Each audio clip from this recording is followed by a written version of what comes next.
Belie this picturesque view of one of the largest freshwater lakes in Kenya, there's a problem. Sasa kama ni riparian, hata Nairobi si wanabomoa manyumba. Basi hata hapa wacha iwe free space, iwe mali, hiyo ni mali ya umma. Mzee wangu alikuwa mvuvi hapa. Alikuwa na boti. Sasa walikuwa wameenda kuvua samaki asubuhi saa 12.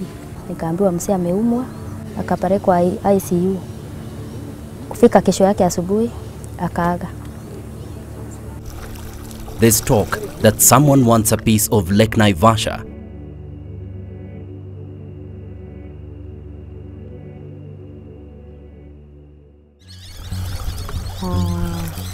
As the birds chop away, the men do the fishing, Iko fish, while women help in sorting and packaging the day's catch. Samaki wakubwa hawa kama inaitwa common carp. Unamuuza shilingi 200. But this business could soon be disrupted or even slowly made to fade away. There is fear that the Water Resources Authority WARMA is going to review the boundary of the lake, which means extending it almost 400 meters into Lake Naivasha. From this position, it means they do a backfill 400 meters into the water, probably where even my eyes cannot be able to see.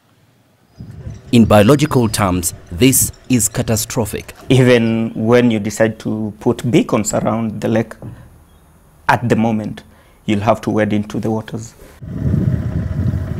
It simply means environmental engineering, remaking an alternative stay for the fish and other marine creatures, which may not be appropriate and can cause death. Ruth Mumbi, a fish vendor, knows that only too well. Her husband was attacked and killed by a hippo, and from then on, her life has never been the same. Kama vile iko hivi, hiyo hippo inauma watu, na ikisonga ndani kwenye zinakaa, sitakula watu wengi. Like many other residents here, Ruth is concerned about the plans to interfere with the lake's ecosystem. Hivyo nikisikia inaweza songa, naweza umwa sana. Sana. Siwezi taka kusikia kitu kama hiyo. Juu itatuumiza sisi kama wamama na wazazi na watoto wetu.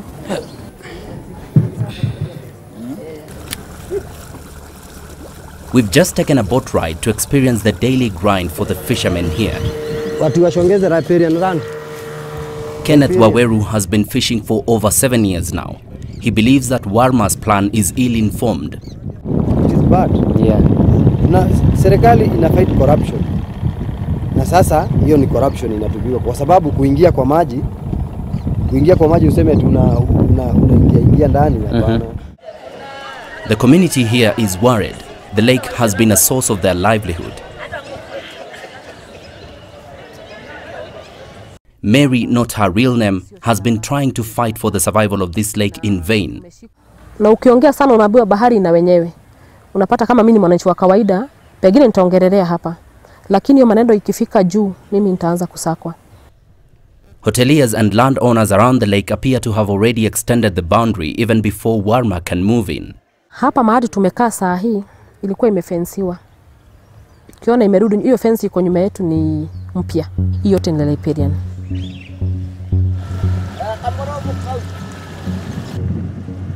A boat ride across the lake reveals much more.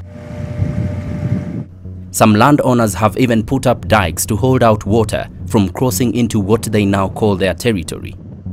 We've managed to step out of the boat just to come and see for ourselves. This, where I stand right now, is a dike, a man-made dike that is meant to reserve the land that is right here.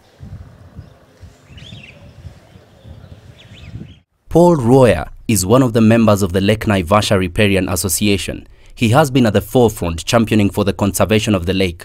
I see this as a very serious destruction and very serious interference of the riparian. And if something is not done very soon, the other farmers might do the same. And if we continue with this kind of reclaiming of land, then I don't see the lake in future. In seeking to get answers from WARMA, we wrote a letter highlighting the following questions. When and where was public participation undertaken? What justification does WARMA have to review the boundaries? Was there an environmental impact assessment? With reviewed riparian land, there will be land that will be freed for other users. Who will be the custodian of this land? All these questions for which we have not received any response to date. So when you bring human activity closer to the lake, the likelihood of increasing the trophic levels of Lake Naivasha is high. Beauty sleeps in the calm of the dreamy bosom of the lake, and every time the waves dance, there's life and coexistence. Then the National Land Commission, who is the custodian of all public land, in liaison with the Ministry of Lands, will determine where the fate of these land lies. The question of whether this will remain forever is yet to be decided.